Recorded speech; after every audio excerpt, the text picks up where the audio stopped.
Hello and welcome to episode 10. 10, can you believe it? Double digits. 10 of Creative Collaboration Conversations with Veronica and Jillian. And I am Jillian, and And I'm this is Veronica. Veronica. Hello, hi. And Hello. can you believe it's already 10? It's I know. I I feel like we remember should have when a cake. 10 oh, episodes. I love that. I don't have any kettle here, but that will be nice. We need to start celebrating. And I know. we kept on discussing about meeting face to face and doing this the idea, and then actually it happened.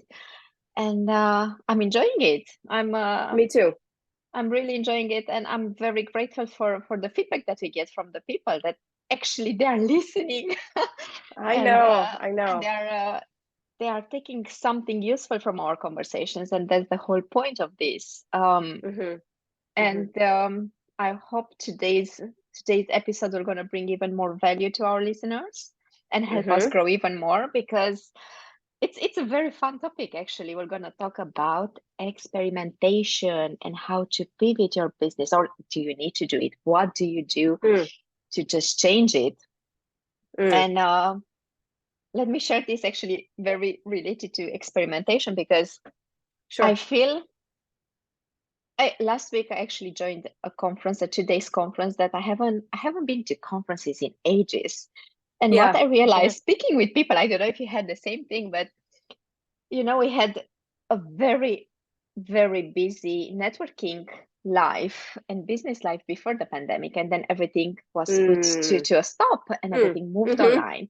And now people Hmm. slowly go back to meeting. And these past weeks, I actually met people I haven't seen face to face in ages, and it was such a different Hmm. feeling and different Yes. energy. And I have to Yeah. admit, it kind of exhausted me, because meeting people face Yes. to face is so different. And Oh my being in a gosh. conference hall with presentations and people and exhibitors and all of that actually takes a toll on your energy, but not necessarily in a bad way, like we are Right. discussing about pivoting and experimentation here. And Sure, for me, sure. the past years were a big chunk into that. And I'm very Yeah. curious if you had the same. So I'm a little bit like I feel validated listening to you. And it's quite funny because it's a topic that actually my wife and I chat about pretty regularly. Um, like kind of checking in with each other, like I'm having this experience, or you having this, and we both feel similarly, exactly what you just said, that now going out, whether it's even socially in groups or attending a conference or being around a lot of people physically, is really exhausting. And so we Yeah. always wonder, are we getting old, or is this, and I always think, is this me in my new life now that I'm a mom? I'm just really tired. Is it like I just don't have the stamina anymore? And I try to think back like a million years ago, pre-COVID days. And, I used to actually get paid to shake hands at events. Like I Hmm. was like, that was my jam. Like big crowds, lots of people, being able to kind of surf, as I always thought of as like surfing the crowds, to be able to make introductions, and Yeah. that was like what fed me. And now I feel like, oh my gosh, it's really draining. And so, and not in a bad way, like you said, but it definitely takes a different degree of, Yeah. I'm not sure what, if it's preparation or maybe it's just building up like the muscle memory, or I don't know. Concentration. So, yeah, What I felt, listening to actually, you. the need to just go and sleep, take a nap. So this is what I Yeah. felt. And what I actually Yeah. did, just attending a session or chatting with people, and just then finding a quiet corner, sometimes taking my phone out, not because I actually had to solve that something, but just to say I'm not available to the outside world, Funny. because It's it's I the need the universal 5 minutes. message. Yeah, yeah. Exactly. Like, It phone, used to be I'm not this, but reachable. now we're like this. Yeah. Funny. Yeah, it's maybe it's a good thing, because we are learning how to take that moment for ourselves and just Hmm. ground and check in with ourselves. What do we need at that point? Hmm. And I did, don't get me wrong, I did get energy from the people, and I was so grateful to see, like, you were paid to shake hands. I was not paid to shake hands, but one of my businesses, or one of the things that I'm doing, is to actually put people in contact and to be in that environment Mm, and to make those connections. And that brings me joy, mm-hmm, and I'm very good at it, and brings me mm-hmm, money as well. So it was funny because this conference, amazing conference, by the way, the Things conference, a lot of techie people, very professional, but very, very technical and specialists in their area. Um, I was very, very nice to speak with them, and just to my brain to already be able to make the connection. So we didn't lose what we were good at. We are doing it, is coming back. And I yeah, feel it's renewed, and I want to do that even more and more and more. And mm, I'm very mm, happy about it. But mm, I do feel we do need to readapt, or to be more aware of our energy level. And maybe mm-hmm. this pandemic, like, it forced us to experiment and to do things differently, to bring it back True. to our discussion, actually. Yeah, And that I was think, quite clever. and also to, I think we are in a moment where we need to experiment again, because Mm, if you think 2019, right? mm, 2019, how we used to do business, and then we had to move mm, everything online. So I do know for my mm-hmm, business, to move my clients' meetings and what we did online wasn't so hard, because honestly, what I need for my business is my brain, a laptop, and good mm, internet connection, right? And then mm-hmm, mm-hmm. something beautiful like the wall behind you will have been very useful. I just got a Yes. flip chart and Yeah, things yeah. like that. So it's not that hard. We are quite lucky from that point of view, the two of us, in terms of our business, because what we need is actually our brains and creativity to be able Mm, to do it. And that actually, what was harder was to help the clients pivot and to help yeah. them switch what they are doing. For example, I have a client doing personal training. How do you do that online? And it actually, she became much more successful doing it online and switching a couple of Mm-hmm, things. But mm-hmm, until you do that switch, and you find out, how can I still make it personal, how can I still make it mm-hmm, interesting? In her case, was just sending those elastic bands for free to her mm-hmm. clients, so they can do the exercises and switching and make it more accessible to them. Or you can do something very, very, very small that has such a big Mm, impact on yep, your business. sure. Just figuring out which small thing. Um, So I love your segue, by the way, to go from being like at conference, like in the flesh at a conference, and then to pivot that into experimentation with clients is stellar on your part. So kudos for that very seamless segue. Thank Um, you. yeah, I think, yeah, in general, when we were first chatting about this topic, I sat with it for a while and kind of uh, yeah, I had a bunch of ideas about it. But the two things that come to mind for me, which I guess it's similar to any other topic, really, I think it comes down to it's two things. It's fun and I love to talk about tools, tools to help facilitate experimentation, which is really key. So we could certainly, dive into Yeah. some of that. But the other part that I think is actually more important and definitely foundational is the culture piece. And that Yeah. often is really speaks to leadership, in how agile or flexible, the degree of self-awareness, all of these things that are, I guess either present or not, or maybe they need to be cultivated a bit more. So I think, definitely in terms of kind of having a culture of experimentation or thinking about experimentation, really, ideally, it's about instilling that mindset with Mhm. the leaders, the management team, the founders, owners, whomever you're working with, to really ideally try to incorporate that, unilaterally across the company is Yeah, really the greatest challenge, but really where the most opportunity lies as well. I agree. And I think that's the main reason for which, in the past, I don't know how many, 20 years, the Silicon Valley, the startup movement picked up, because they are so small and they are so agile. They can actually play with ideas and switch quickly, Mm, compared to mm, corporates or the traditional type of companies, where There are Yeah. so many layers from the person with an idea to the one that actually approves the budget or allows you to Yeah. start playing. Yeah.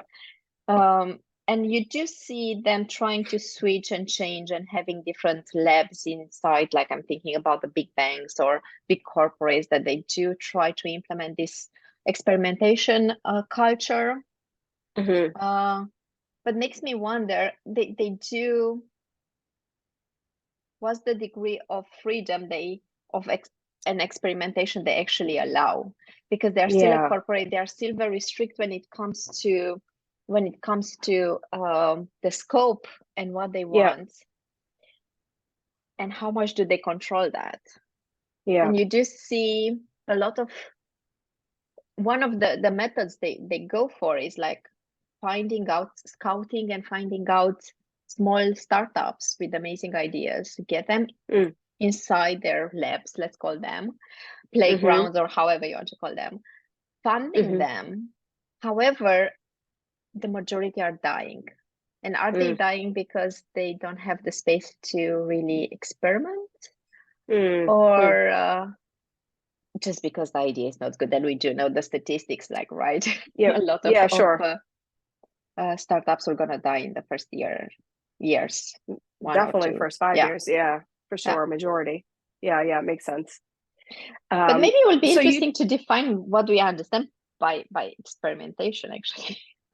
well, how about it? I was just going to ask you, maybe you can kind of respond to that, coupled with my attempt to reframe, because you started to share a little bit about an example. So I was curious, maybe kind of how you see experimentation. I just offered my perspective on it. So how do you see experimentation? And then maybe a little bit more about how you're incorporating it. You mentioned a client example, so perhaps another client example or something with your own business, or whichever you would like. You have a blank canvas. We always go, we actually never know where the conversation takes us. Yeah. um for me, experimentation is actually playing. So there are two Mm. ways, because you do have the one that you do with your own company with spin ideas, and the one that you do for your clients. And there are two different things, because different decision Mm. makers, different Mm-hmm. um, it's one thing when you play with your own company and you're the one deciding and executing and taking all the risk, right? Mm-hmm. You're responsible. And it's different when you're working for a client that not everyone has a different comfort zone, and how much Mm-hmm. they're willing to let go of that control and security. Definitely, Mm-hmm. with spin ideas, we love playing, and I prefer experimenting. I prefer the word playing and trying things. I think it's more Yeah. fun, Yeah. and we do that. And the best example is Base Conference, that actually started as a, Mm. can we do Mm. that? We are in this phase. How can we arrange it? And honestly, with any experience in organizing conferences, I just got some people around me with similar ideas, and we start putting things together. And I had Mm-hmm. no clue what will happen. Mm-hmm. And actually, it was amazing. If you, the Mm. moment you apply, like, what do I want? Who am Mm-hmm. I targeting? What's the shape I want you to give to this project? And then you just invite people to join, while respecting, like, this is the framework we need you to be. So Mm-hmm. you do need to give some guidelines. You never know what Mm-hmm. will happen. Mm-hmm. And I'm a big believer in B plan and C plan and D plan, because let me tell you, always something is gonna go wrong. Contingencies. Yep, Exactly. for sure. And I Sure. think we did use the plan B and C and D, because a lot of Mm. things didn't really go according to the original plan. But that was part of the playing around and experimentation, Mm. because we were able to create better than that. And Mm. what I think is very important, not just to do it, but also to celebrate, and also to learn, okay, what went wrong, why, how can I improve that, but also what went well. And Mm. as business people, or at least me, I don't know about others, let me speak from my perspective. I tend to forget to celebrate, because I'm always going to the Yeah. next thing, and what do I need Yeah, to I do have that now? too. I see Uh, that. I can identify. Yeah. Yeah. So I think it's very important to actually celebrate, because those are big learnings. Like, this is actually working, and it's working Mm-hmm. because of A, B, C, D, and that you Mm-hmm. can take and build and experiment even more on that. But this is something like projects that we had fun with. But there are Mm-hmm. also, for me, experimentation is, other examples from spin ideas was pandemic hit, and what to do. Like, a lot of my clients said they used to get business from networking or being present there or just meeting people, and that didn't happen. So we launched two projects at that point, and honestly, they were launched overnight. Like, I just grabbed. I'm a big fan of MailerLite, so I took MailerLite and created a landing page and placed it out there and see what is happening. So one project was the online networking with the spin. That was actually my response to the pandemic and the fact that we couldn't meet and we couldn't network. This is how it Mm-hmm. started. And I said, the fact that we can't meet, that doesn't mean we can't do business and we can't network. And I refuse to accept that. So what can I do about it? And it was very simple. I looked at my network and I said, and I looked at the tools that I had at my disposal, and I said, how about we are meeting online, and Mm-hmm. we find a way to recreate those one-on-one discussions that usually you have when you are at a Mm-hmm. networking event. And that was the basic idea. I launched the invitation, invited my network, and we start meeting once a month Mm-hmm. online. And of course, a lot of mistakes made, a lot of learnings, um, Yep. and it grew. And now we are on a Mm-hmm. pause because everyone is asking, no, we didn't kill it, we are actually improving it, we are pivoting again, because Mm-hmm. we are It's the switching next everything, growth. the next Yep. growth phase, exactly. Mm-hmm. But it did serve a purpose, and it was like, I had no clue what will happen. It Hmm. really was, let's experiment. And another Let's fact see. that what we did there was launching the Spinners program. That was, again, like, amazing people that need business, or amazing people that, because of the ONS, of the online networking with the spin, they are based abroad, like not in the Netherlands, but they are targeting this market, but they can't meet it. And the other way around, like people that they need Mm. those services, Mm-hmm. but it's harder to do. Mm-hmm. So I created a platform of people that, basically I veto. So I know they're producing quality results, they're serious, they do fit some criteria, and just promoted them. So it was basically acted as a media company, um, Mm-hmm. but was very niched. And again, that experiment wasn't the best, I have to say, because the purpose wasn't to make money. Then I was realizing it actually cost me a lot of money, and how can I balance that? Mm. Um, Mm. but I did play Hmm. with it, and I learned things from it. Hmm. So that's four super good examples. I think the first one you shared was about your client during the pandemic who was a personal trainer and was able to Mhm. experiment and then ultimately find success through moving By the the way, she's business still predominantly doing online. some online classes. There you go. So there's that one. And then you had the example about the base conference, which personally speaking, I'm thrilled that you created because that's how I first found you in the first place, right? Cool. So base conference, and then you had the example about your online networking, your ONS. And so it seems like those three all clicked and have gone through or are undergoing further iterations.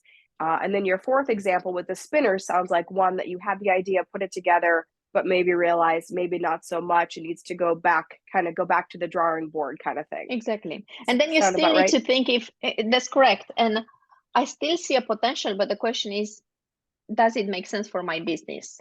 And at this Mm-hmm. point, the answer is no.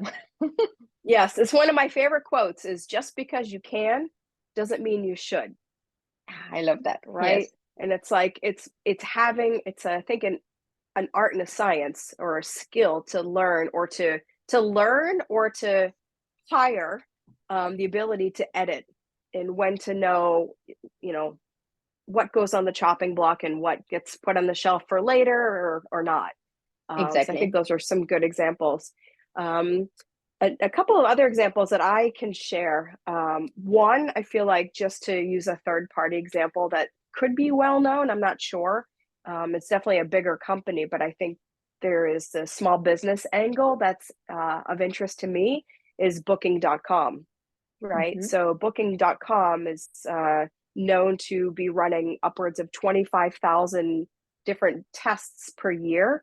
Yeah. And through this approach, they were able to kind of expand or just explode really from being a small business to being the largest or one of the largest like destination booking sites, period. Just by iterating and having first the willingness from leadership to allow for this testing to happen, to change everything that they had invested in, all the optimizations and all of these Mm-hmm. things, to test a different approach. And lo and behold, that was the winner, and it just exploded their company, beginning as a small business. So I like the Agreed. booking.com as a good example. It is a good example, but what I want to make a differentiation here, this applies for bigger companies because their daily advertisement and experimentation budget is actually over 1 million. So not everyone is able to allocate that. But they were a small business when they started. That's true. That's true. That's true. And so there are some tools that can be used for small businesses. So we'll go there in a second. So I have another quick example, another third party example. There's a marketing agency, I think they would be called, they're a digital agency called Impactivate. And they were starting a new kind of division, I suppose, of their company that was co-working spaces for entrepreneurs. And so they invested quite a bit and they built beautiful spaces. We're all set to go. And literally just before they were ready to open, COVID hit and they had lockdown. And so suddenly all that they have invested and their whole kind of business plan was like up in smoke. And so they were able to, because of, I think it's because of the leadership and the culture that they had, they were able to kind of step back and kind of expand their vision and identify a different approach, a different opportunity. And they were able to pivot rather quickly.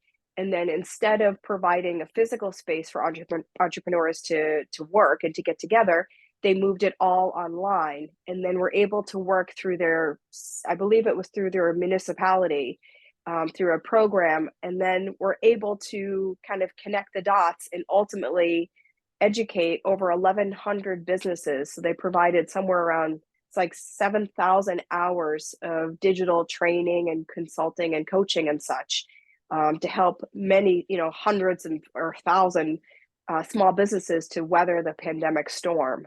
And they actually helped some companies to scale to the tune of over 6-figure months. So really phenomenal example. I think That's a great it's example. experimentation. Yeah, it's experimentation. It's the ability and the willingness to try something, to pivot. And to me, it also underscores what I mentioned earlier, how critical it is to have the leadership have Yeah. kind of a flexible mind and have a culture that allows for this kind of thing to happen, because with experimentation it can be failure Yeah. is going to happen, and if it's not happening, you're not experimenting correctly or enough, and it also can be costly, and so we have to Yeah. always be cognizant of how much are we allocating, and the business case for it, etc. But anyway, I love the example of Impactivate. I do. I do like that, and it's true. It's everything. It's about mindset and the willingness to Hmm. just Hmm. play. Um, and let's be honest, you'll have so many things that will gonna go wrong Yeah. because that's life. But if you think even following the recipe, let's say, or the old way, things still are going wrong. Yeah. So it's what do you have to lose?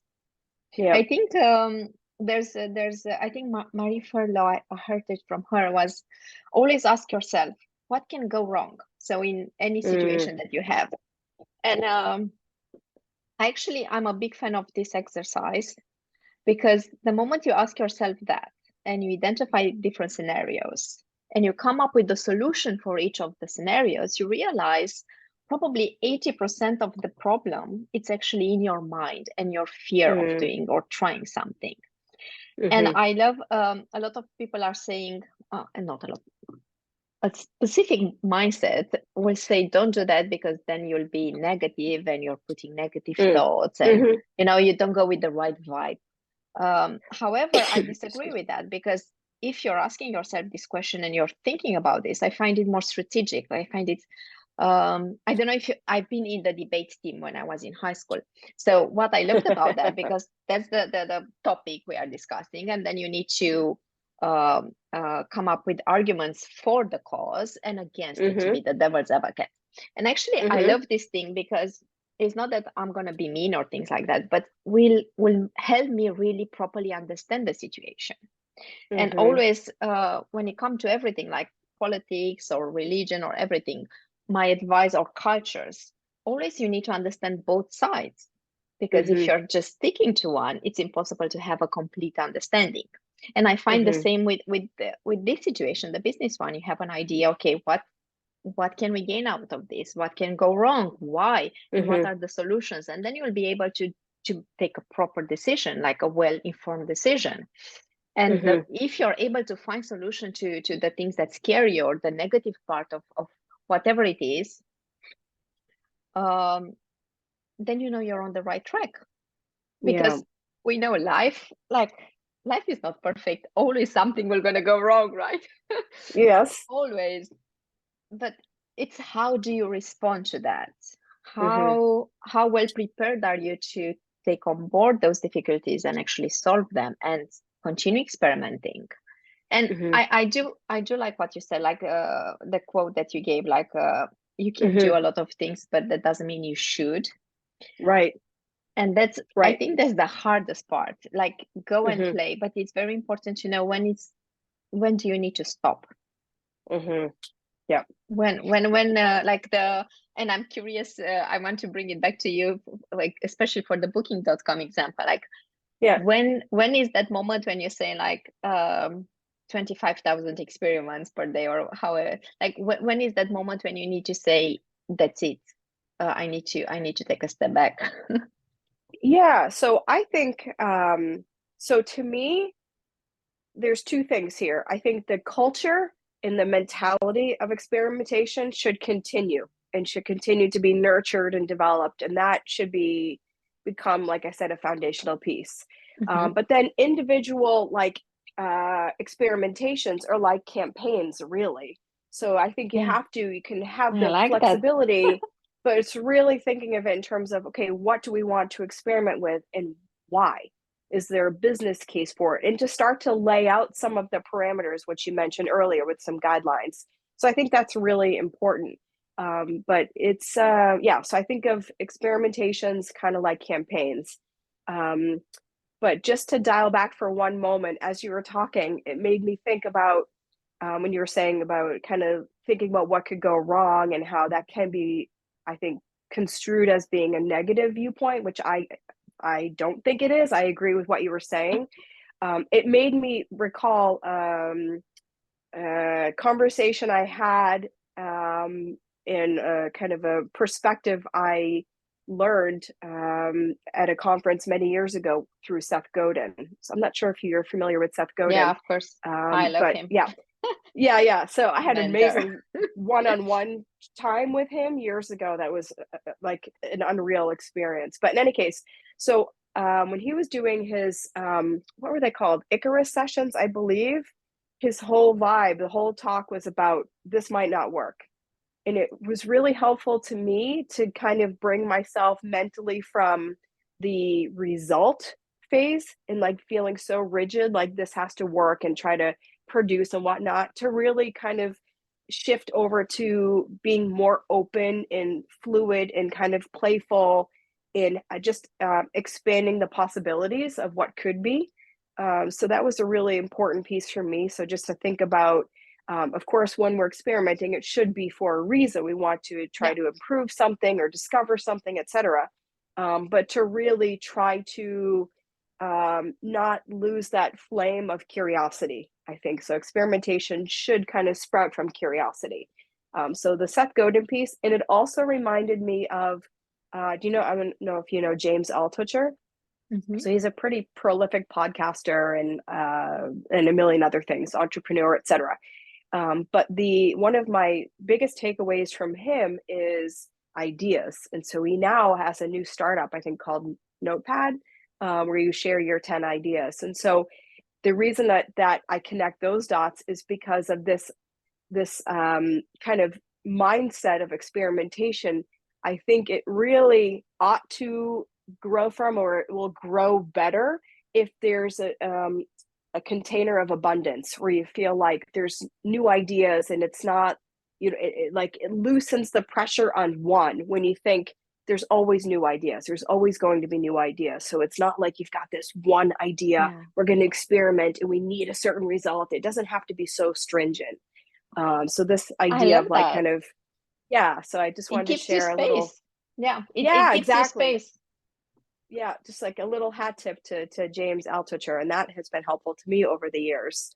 Um, but to try to kind of turn the corner a bit and give some tangible things, I'd be curious what you could offer to this as well. In thinking about folks who are in smaller, medium-sized companies, either owners or running departments, et cetera. I think kind of what you were mentioning earlier about how booking.com or a lot of big companies have resources to do a lot of this. But what about smaller businesses that may not? So I think there are a couple of tools that can be used. So just share a few and I'll give a couple examples and then see what you can offer. So of course there's like, I feel like one of the most obvious or probably simple or most common ways to experiment is through A/B testing. Mm-hmm. So I'm not sure if you've done a bit of that, but there are lots Yeah, of we tools did. like, yeah, so with websites, all of these things, different landing pages, button colors, all of that. So we've used like Crazy Egg, and then there's lead pages, there's Mm-hmm. Google Optimize, ClickFunnels, etc. I know I think that, Optimizely, this tends yeah, to be for bigger companies, but I think actually MailerLite, MailChimp, mm, everyone is offering this. A/B yeah, testing is generally built basic. in. It's generally built Exactly. in. Yeah, it should be. But not everybody's even using that. And so I'll just use this for an example, quick segue, and then hear what you have to say. So what it reminds me of, again, in just kind of reflecting on clients that I've worked with over the years, how there can be a tendency to think it ain't broke, so don't fix it. It's like, well, we do That's it so this true. way.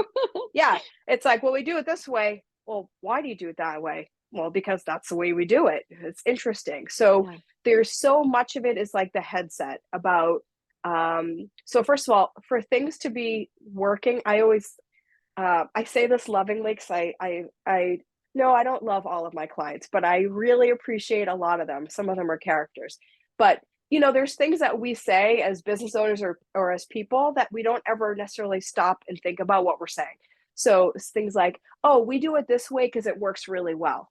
It's Mm-hmm. like, okay, it works well according to what? How do we know that? Let me take a look at the data. Oh, we don't have any data. Oh, well, how do you know it works well? Oh, because, Susie Smith told us it looks nice. It's like, ah. So there's a sense of like, oh, this is good because we built it in 1986 and it's still going and we don't know if there's any problems. But really, maybe it's because there's a culture piece where people either don't feel comfortable to tell you what's wrong, or there's no mechanism set up, or nobody is tasked with that. There's not any mechanism by which we revalue what we're doing to look for things that are broken or that are becoming obsolete. Or my big kind of hot button with all of this in terms of experimentation, et cetera, is it serving the client or the stakeholder in the best way that it could? Are you enhancing it? Are you adding any value? Or is it really adding value to you as the business? Or is it just simply a matter of comfort for your business? Because that's how we've done it. So I tend Exactly. to dig into that other side and look for opportunities to iterate or to experiment of where we could do two things. Always, I'm looking for how can we improve the customer experience or the stakeholder experience, and how can we create a more streamlined internal process, period. Yeah. So that's to me what we're like, just about every client, every project, everything we're working on, we're looking to check those two boxes. So that for me is how we bring experimentation through all the things that we do. I recognize that. Actually, all my clients come to me because of that, because this is Mm. exactly where we are working, but of course, from our perspective. But all they are coming, actually, they are coming to us realizing something is not working. But you do need to bring them to that point. You actually need to change different things. Yeah. And then you start exploring, like, what exactly do we need to change? Is your company really properly represented on your website, product, how you do business communication, all of this? What are the internal processes? Because they do tend to, so there are a couple of things. One is they are not changing because they are afraid and it's working. So what you said before, like, why fix it if it's not broken? Even if maybe it's broken, but they are not willing to accept, or it's like an old car that is still running. So why should I invest in a new one until it's not properly broken? It's not, I can't do anything with it. And others, they realize it's not working, so they want to do it, but they are, again, actually it's fear in a lot of cases, fear of change. So I feel I'm not a coach. I'm far away from that, and I keep on saying that. But some people actually tell me, you're a coach. No, I'm a consultant and I'm a marketer and I'm implementing. But sometimes you do need to actually take them by their hand and to realize what's wrong. Why don't you want to change? What holds you back? And can be because Smith, like the example you gave, it's telling me that. But you need to go deeper and understand what exactly is the issue, and to see if can you solve that issue by having a conversation, showing different other ways of doing it, or how we do the methodology. Actually, why I'm always starting it about the client and discovering the client, because sometimes it's just falling in love with your business again. The moment you started your business, and it's a valid for me, and I'm pretty sure for you as well, how you were, how you thought, how you used to do things, where you were in your life at that point, and how you are at this point. It's a long journey. So, and I'm not saying only in terms of time, but also in terms of your growth and experience. So of course, what you did half a year, 1 year, 3 years, 5 years ago, it doesn't apply to what you're doing now, because you are different. So you do need to go through, like, who are you as a company? Are your values the same? Is your mission the same? Are you actually communicating that to the audience? Do you have the right audience? What do you want to do? Do you need to say goodbye to some services or change them? How you were doing business so far is still applied. So it's so funny to hear you. So two things quickly, and then I know we're probably going to wrap up, but what you're describing, the way I explain that to clients is like, the longer you've been in business, the more wild your garden probably is. So we need to do a little pruning to figure out what the heck's growing under all that thickery, Exactly. So I use that analogy a lot. Like you've built, you put stuff in play, but you have to go back and prune it, right? And the other thing, as you were talking about the change part and how you said you're not a coach, I laughed. I actually just published a blog post about this very topic, about kind of leadership in change management.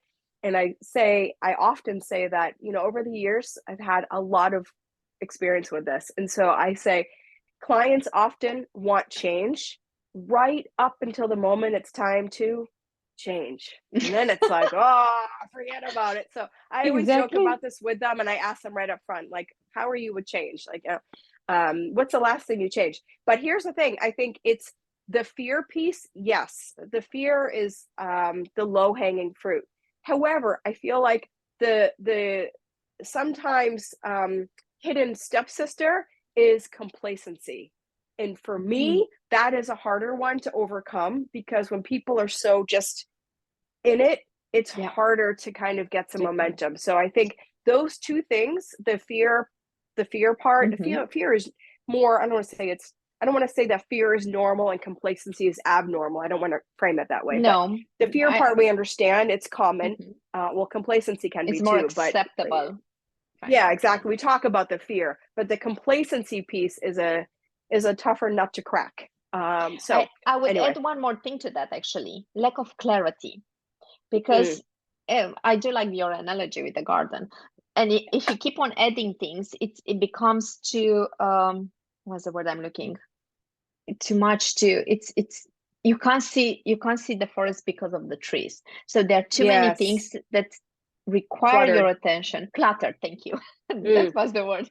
It's too cluttered, and then mm, you get confused, and you are you don't know what to focus, what to prioritize, what to communicate. And if you're not mm-hmm, clear on that, it's impossible for your clients or audience or whoever you're targeting, stakeholders, mm-hmm, to have clarity and to understand. mm-hmm, So it all comes, so clarity, definitely I would add. And I think both of us, what we do uh, by all of, like, through different methods, it's actually provide clarity and just clean house, basically. mm-hmm, mm-hmm. Absolutely.